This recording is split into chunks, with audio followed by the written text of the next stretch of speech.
Yox, ay qızlar, Raqif gələndən sonra hər gün əlini falan yuyur, oturur, keçir süfrəyə. Hər gün ən az 2 cürə yemək süfrədə olmalıdır. Bir suru, bir quru. Yəni o necə istəyir elə. Yeməkdən sonra ayaqlarını yuyuram qəşəng.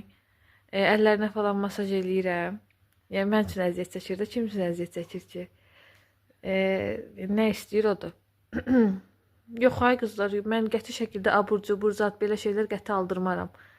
Yəni marketdə ancaq sağlıqlı qidalar biz yeyirik, sağlıqlı qidalanırıq.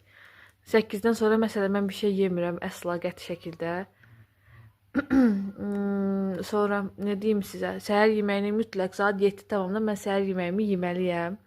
Hər gün Raqifə də səhər yeməyinə nə istəyir onu hazırlayıram.